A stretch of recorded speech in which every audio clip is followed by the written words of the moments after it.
Chapter 1. Felix, how did you convince Nadia to die with you? She loves me to death. I told her I couldn't go on, so naturally, she insisted on following me. Felix, you really know how to handle your wife. No wonder you're our role model.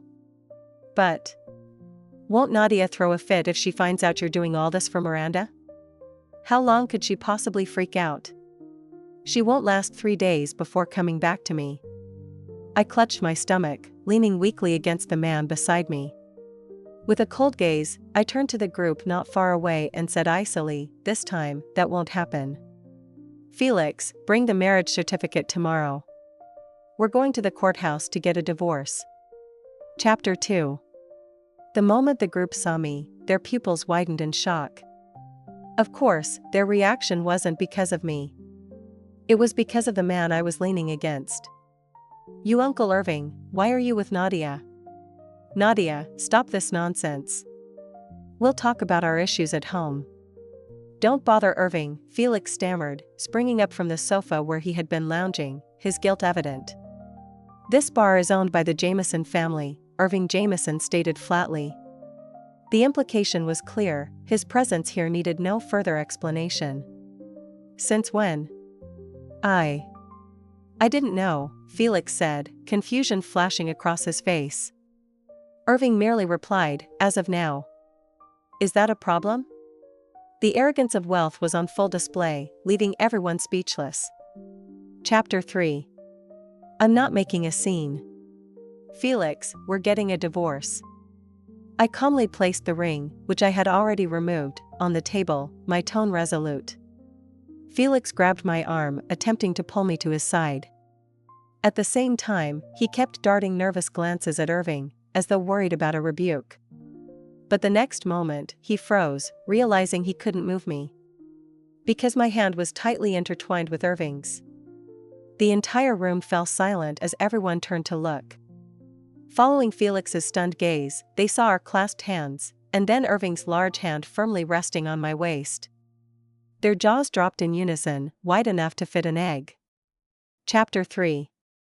I'm not making a scene. "Felix, we're getting a divorce."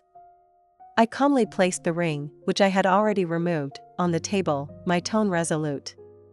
Felix grabbed my arm, attempting to pull me to his side. At the same time, he kept darting nervous glances at Irving, as though worried about a rebuke. But the next moment, he froze, realizing he couldn't move me. Because my hand was tightly intertwined with Irving's. The entire room fell silent as everyone turned to look. Following Felix's stunned gaze, they saw our clasped hands, and then Irving's large hand firmly resting on my waist. Their jaws dropped in unison, wide enough to fit an egg. Chapter 4.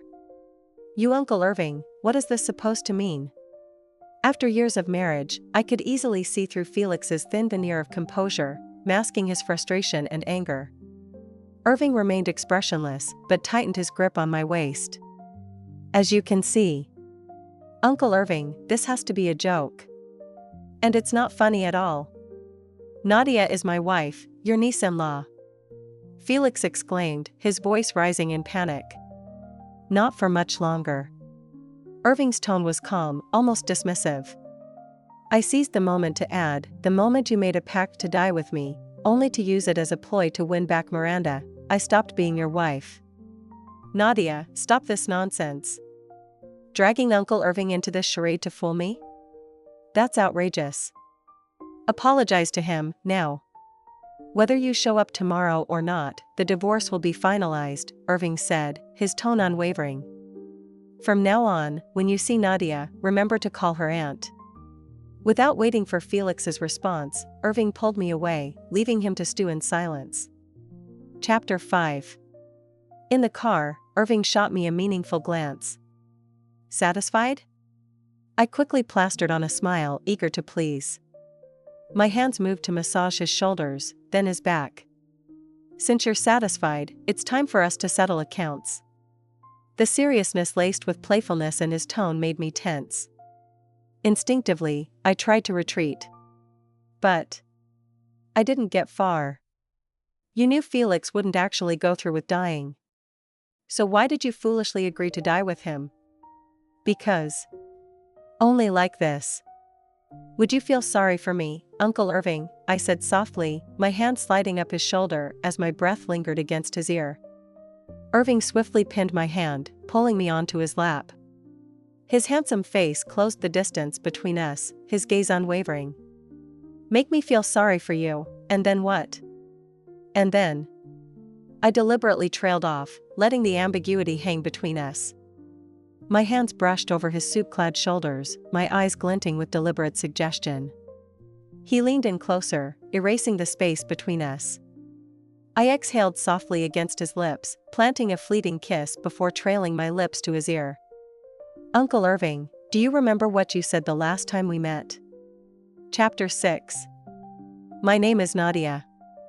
I've loved my husband, Felix, for 7 years. But in his heart, there has always been someone else, his first love, Miranda Miller. When Miranda left the country, he was devastated. I stayed by his side, helping him piece his life back together. That's how we ended up married. But happiness didn't last. This is only our 3rd year of marriage, and Miranda has returned. Over these 3 years, whenever anything involved Miranda, no matter how late, Felix would personally handle it. We fought countless times because of her. But in the end, I was always the one to back down first. What could I do? I loved him too much. I believed that if I was patient enough, understanding enough, we could keep moving forward together. But I hadn't expected that Miranda's return would make things even worse. He spent every day with her. His excuse? Miranda was heartbroken from her divorce, and he needed to comfort her. Comfort her? What kind of comfort involves hotel rooms? Chapter 7. I wanted so badly to believe Felix's claim that he was only comforting Miranda. But how could anyone comfort someone by taking them to a hotel? I couldn't believe it. So I went to the hotel myself, to see with my own eyes whether my love had been trampled on. When I saw the scattered clothes on the floor of that hotel room, my heart shattered into pieces, just like those discarded garments. Ah. Felix, this is wrong. We can't do this to Nadia, Miranda's voice said, trembling with false innocence. I can't promise you anything. I've already been hurt by a man once. I won't trust another man again. Please. Don't force me. Shoo, Miranda, it's okay. Nadia won't be angry. Even if she is, I can easily coax her back, Felix said, his tone disgustingly self-assured. Miranda, you may not trust any other man, but you can trust me. I've loved you for so many years. I would never let you down. I'm showing you how much I love you right now. Can't you feel it? Ah. Felix, you're lying. You love Nadia.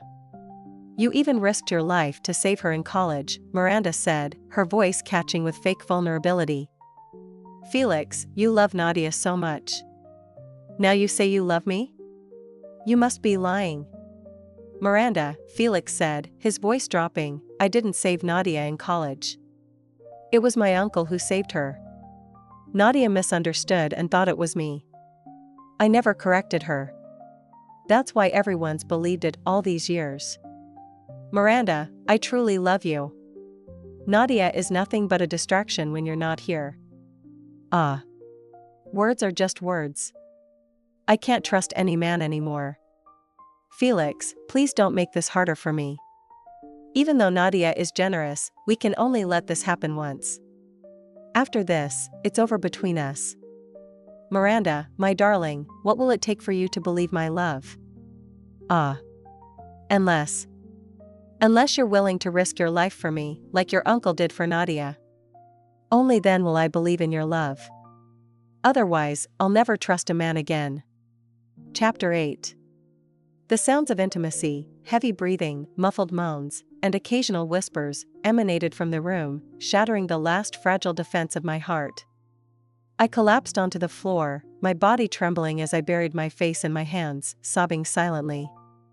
I had fallen in love with Felix because I believed he had risked his life to save me all those years ago when I was in danger.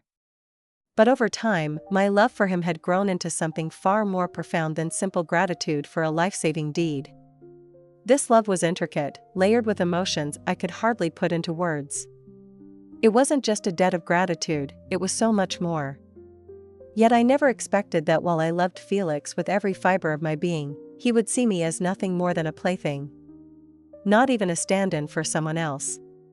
Not even a person. Just an object to amuse himself with. Love begets fear. Love begets hatred. The deeper the love, the higher the walls of hatred it can build. Chapter 9. Felix's uncle, Irving Jameson, is the celebrated CEO of the globally renowned Jameson Group. Irving is Felix's father's half-brother. Originally, he shared Felix's last name. However, when Irving was still a child, his father had an affair with his secretary, abandoning both him and his mother. From then on, Irving took his mother's surname, Jameson. Afterward, his mother succumbed to depression, leaving Irving to navigate life alone. But Irving's extraordinary business acumen set him apart in the competitive world of commerce. Through sheer determination and talent, he built the Jameson Group from the ground up. Under his leadership, the company soared to prominence, cementing its place as an industry dark horse and a leader on the global stage. Chapter 10. A man as accomplished as Irving Jameson, I never imagined having any kind of connection with him, let alone that he would one day risk his life to save me. Curious, I searched online for information about him.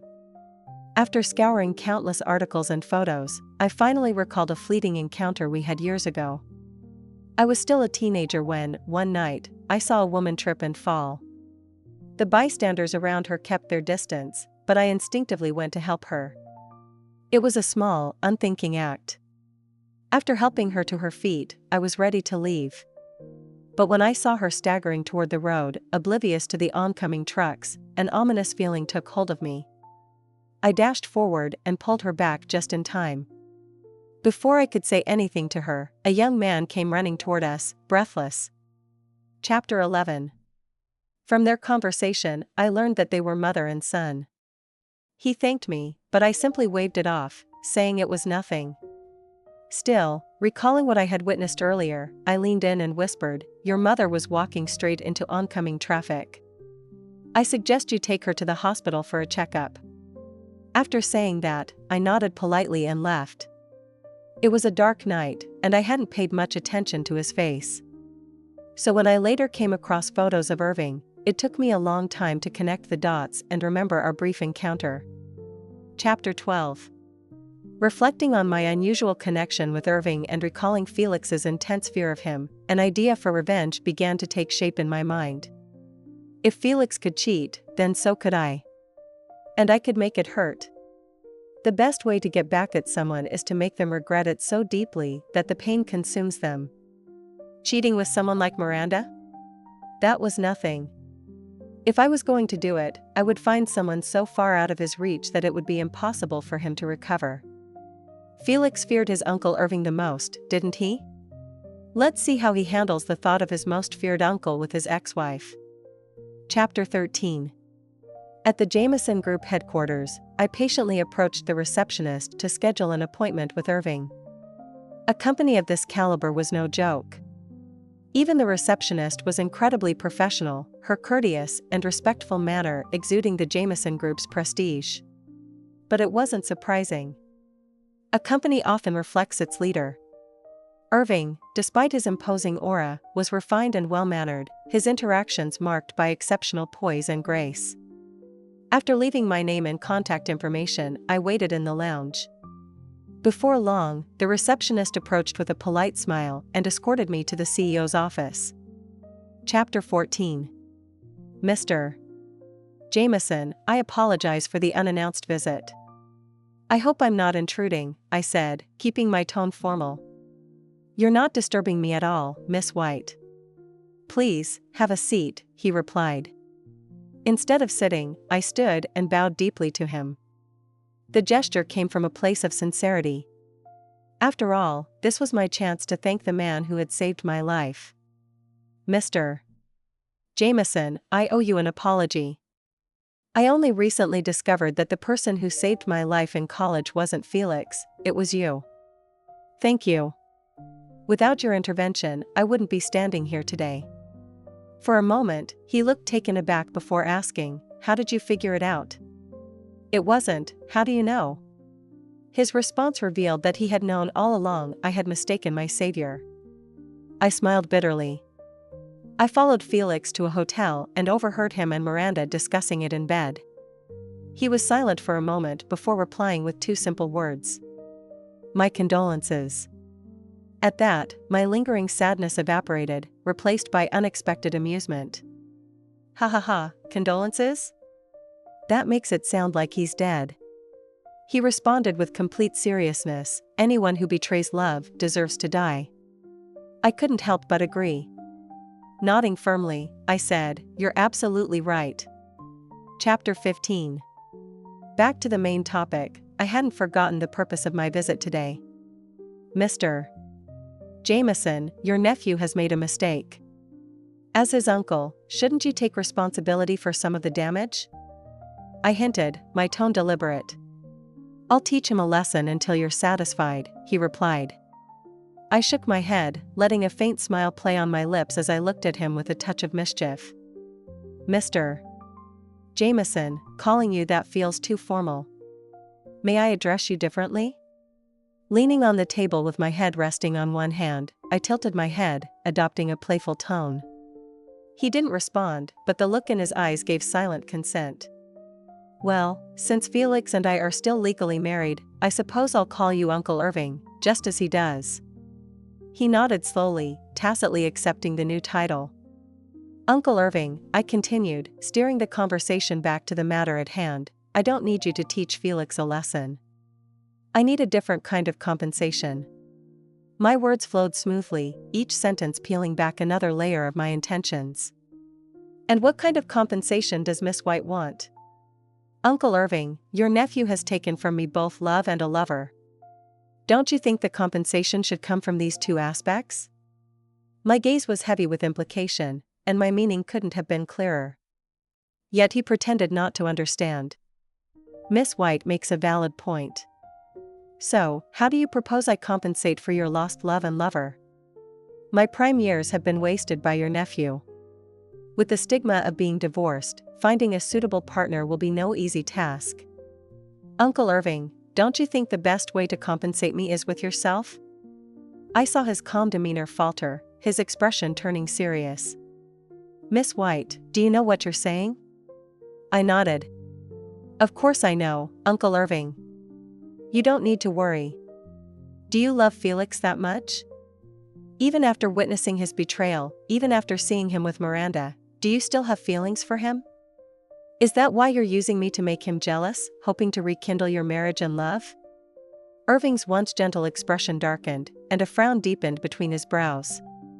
Before I could respond, his phone rang. Not wanting to interrupt, I left reluctantly. Chapter 16.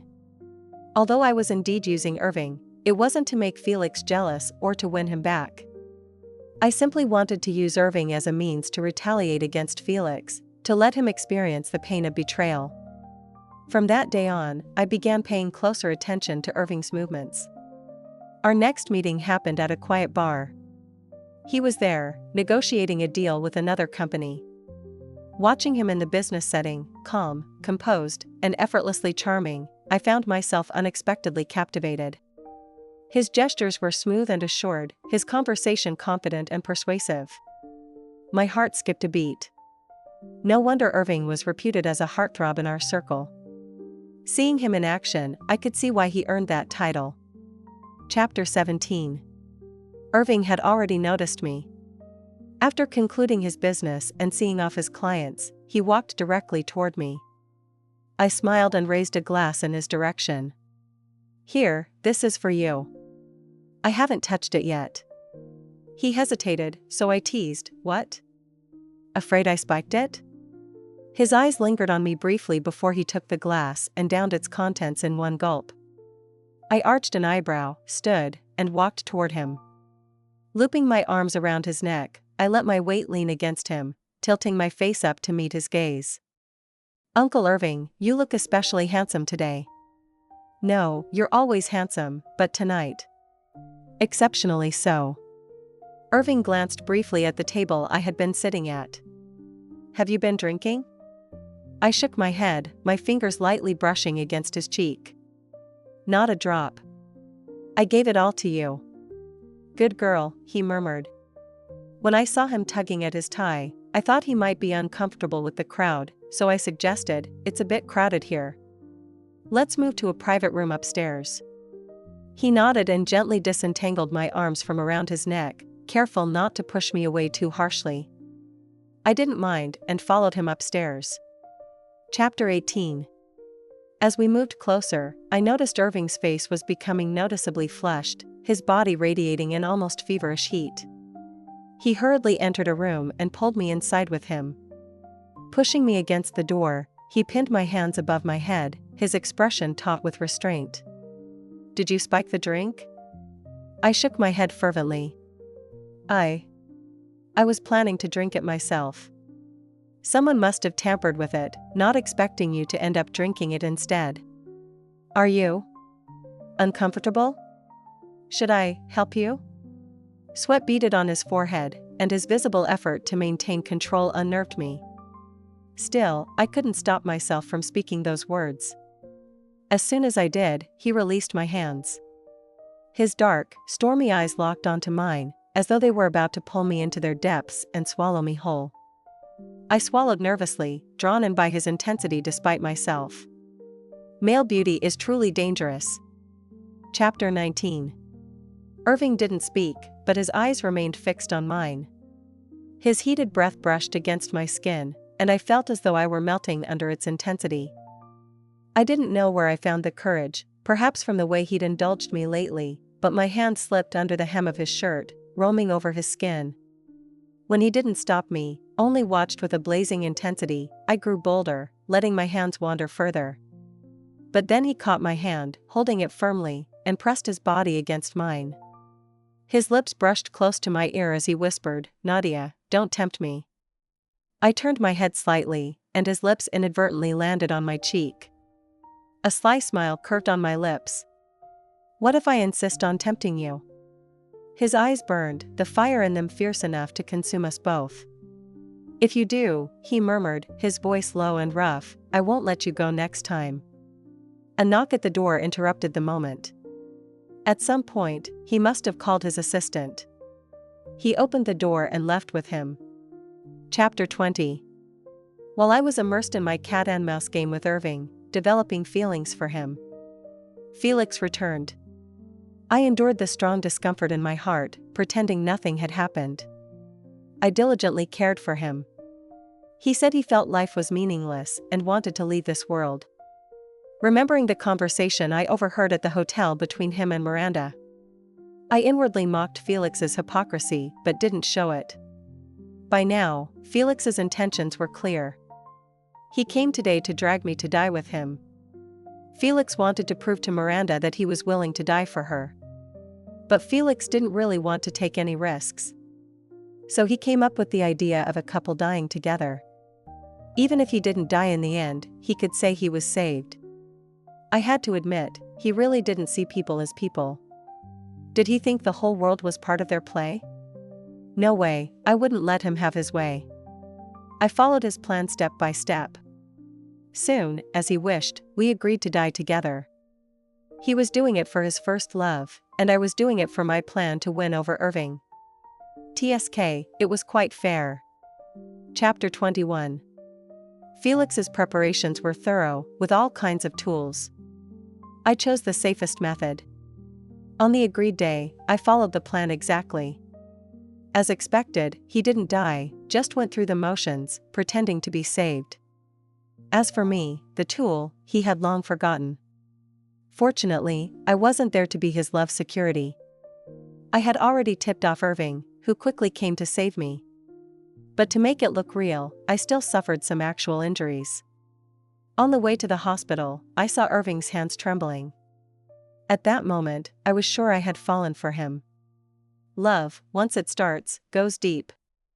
I didn't know when it happened, from using him to genuinely falling for him. But I didn't mind because he was worth it. So, love it is, as long as he's worth it. Chapter 22. After a minor surgery, I woke up to find Irving sitting by my side, watching over me. I patted his hand, trying to comfort him and let him know I was okay. But he pulled me into a tight embrace, holding me so close. I knew he was worried about me, and my heart warmed. For so many years, I had loved Felix, thinking he was my savior, and endured the most difficult and humbling years of my life. I had given so much, always being the one to compromise, and had long forgotten what it felt like to be cared for. Now, faced with Irving's sincere and passionate heart, I was deeply moved and grateful. Chapter 23. After a bit more rest in the hospital, I couldn't wait any longer. I dragged Irving with me to find Felix. I couldn't stand that scumbag for even one more second. Irving accompanied me to confront Felix, and I finally told Felix the first wanted a divorce. Seeing the shocked faces of everyone in the bar, I felt an immense sense of satisfaction. Leaving the bar, the air felt fresher. In the car, Irving questioned me, and I tried to brush it off with a smile, but it wasn't that easy. So, I decided to be direct. Chapter 24. Uncle Irving, do you remember what you said the last time we met? My hands roamed over him, my eyes seductive, my breath warm. I said, next time, I won't let you go. With that, he didn't hold back anymore and kissed me deeply. The stars and moon outside the car were completely forgotten. By the time we were done, the stars and moon had disappeared. That night, lying in bed, I shared my journey with him. I told him that at first, I did intend to use him to get back at Felix. But over time, I was captivated by his looks, and then I was completely drawn in by his character. Now, I was utterly lost in his tenderness and love. He shared a lot with me too. He thanked me for advising him to take his mother to the hospital all those years ago, which gave him more time with her. I felt it was a wonderful coincidence and felt incredibly happy. Because of a small act of kindness years ago, I had helped the person I now loved and created this bond. It was fate, a perfect match, truly meant to be. He also said he had been watching over me. That's why he was able to save me in time when I was in danger. He said he never regretted letting Felix take credit for saving me because he thought it didn't matter who saved me as long as I was safe. But now, he said he regretted it. Because Felix took credit for his act of heroism, gaining my favor and wasting so many years of my youth. He said he had envied and been jealous of Felix. But he only wanted me to be happy and didn't want me to suffer too much. So, he helped Felix keep the secret, not letting anyone know the truth. But fortunately, after all the twists and turns, we ended up together. Chapter 25. The next day, we wore matching outfits and went to the courthouse to finalize my divorce from Felix. Standing side by side at the courthouse, we attracted a lot of attention. When people saw us in the divorce line, many asked if we were in the wrong place. I smiled, glanced at Felix behind me, and said mockingly, "No, I'm here to divorce the man behind me." Everyone's eyes turned to Felix. Though Felix was somewhat good-looking, he paled in comparison to Irving. Ignoring the murmurs, I finalized the divorce with Felix and then lined up at the marriage window with Irving. This move stunned everyone present, but once they realized what was happening, we received a flood of congratulations. In one day, I got both a green divorce certificate and a red marriage certificate. Irving said the red symbolized passion and the green symbolized vitality, both representing a vibrant life, indicating our future would be happy and lively. Chapter 26. My divorce from Felix didn't cause much of a stir in our social circle. In this circle, divorces were too common. People were immune to such news, at most using it as dinner conversation, but otherwise not paying much attention. However, when news of my marriage to Irving broke, the entire circle was abuzz. My phone was bombarded with messages, all asking if it was true. Irving announced our marriage on the Jameson Group's official social media. In no time, my phone was flooded with well wishes. Irving took my phone away, setting it aside, and sat with me on the couch to watch a movie, ignoring the constant stream of messages. Chapter 27. After our wedding, wherever I went, people congratulated me. I had become adept at nodding and smiling, thanking them for their blessings. Irving took me to every event. Whenever we encountered Felix's friends, they would avoid us, looking guilty. I didn't care, because they meant nothing to me. Chapter 28. One time, while grabbing a piece of cake, I returned to find Miranda hovering around Irving. I quietly listened to her disguised insults and fake compliments. I crossed my arms, watching the show, seeing her persist despite Irving's repeated rejections. I clapped my hands, drawing everyone's attention. Before, when I was Mrs. Lee, Miranda always needed Felix's company. Now that I'm Mrs. Jameson, she's clinging to my husband. It seems Miranda really likes dealing with married men. Ladies, be careful. Miranda's face turned black. The crowd started whispering, mostly criticizing Miranda. Several ladies whose husbands had been flirted with by Miranda also chimed in, making Felix lose face. After all, Miranda was attending the event as Mrs. Lee. I wasn't done yet. I saw Felix's parents in the crowd and walked over with Irving. Chapter 29. Mr. and Mrs. Lee, what a coincidence to see you here. You were my in-laws, after all. You came, and so did Miranda. Who's cleaning the house? Isn't it usually said that women should stay home and do chores while men go out? How come Miranda is out today?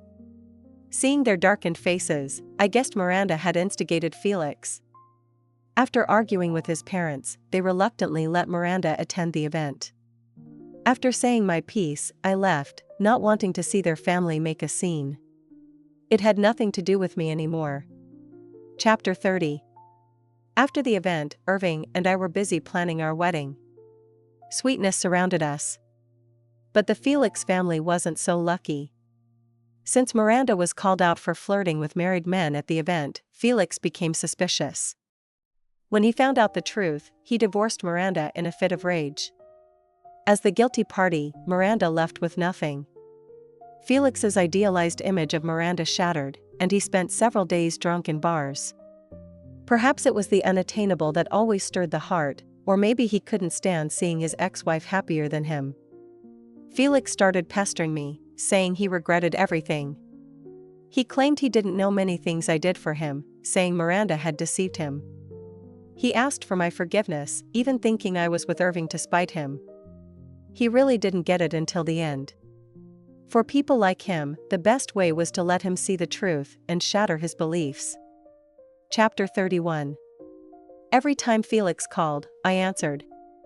But I didn't answer to let him repent. I put the call on speaker, letting the ladies I invited hear his supposedly sincere but definitely humble pleas for reconciliation. Ladies, what should I do? I asked, pretending to be troubled. Felix, on the other end, was clearly stunned by my question. The ladies' responses, full of disdain, made Felix furious. But that wasn't enough. I added another blow. Ladies, you make good points. I appreciate the advice. As for whether I still have feelings for Felix, let me answer now. Felix is nothing. He doesn't measure up to my husband. He's not even worthy of tying my husband's shoes. Not to mention the huge gap between him and my husband, just the fact that he cheated, and with a serial cheater like Miranda, he doesn't deserve to be compared to my husband. From the start, he let me believe he saved my life, taking credit for my husband's heroism. So, from the beginning, my relationship with him was a mistake. Now that everything is back on track, how could I still think about him? The ladies eagerly discussed the juicy gossip. One lady asked a pointed question, delivering a final blow to Felix. Mrs. Jameson, Felix is still Mr. Jameson's nephew. Isn't it a bit harsh to embarrass him like this? I smiled, why should I care? He's a nobody who climbed up through dirty means. He'll come crawling back in less than 3 days. The same words Felix used to boast to his friends before our divorce. Today, I repaid the humiliation he caused me. I wanted to ask him, how does it feel to be publicly humiliated? But it was nothing compared to what I endured. Felix, realizing his shame, hung up the phone. But I wasn't done with the Felix family. They were the ones who wronged Irving and his mother. Why should they live in peace? The Felix family's sins would be exposed, one by one. They dared to commit these acts, they must face the consequences. I vaguely recounted how Felix's grandmother went from being Mr. Felix's secretary to his wife. The more vague, the more people would dig for details. That's human nature, curiosity. Sure enough, the next day, the Felix family became the hot topic. No one from the Felix family dared to show their faces. Chapter 32. With the Felix family dealt with, I fully immersed myself in planning my wedding with Irving. But in reality, I was just offering ideas. Irving did most of the work. Irving didn't leave the wedding entirely to the designers, because he said only a personally arranged wedding, filled with love, was the best wedding. I was often moved by Irving's words. Appearance reflects the heart. Irving rarely spoke sweet words, but his casual remarks always stirred my heart deeply. The final wedding wasn't grand, but it was incredibly warm. Because it was filled with our love, I believed it was the grandest wedding in the world. I teased, he laughed. I occasionally acted out, he indulged. The rest of our lives were spent in this happiness, day by day. The wounds from my past love were completely healed, replaced by new, better skin. Love is both poison and medicine. It depends on whether you meet the right person. It depends on whether you're willing to let go of the poison, heal, and seek the right person. It depends on whether you can seize the moment and truly care for those who love you. But, no matter what, love is just an accessory, a seasoning. It's great to have it, but don't be sad if you don't. Because love isn't just about romance.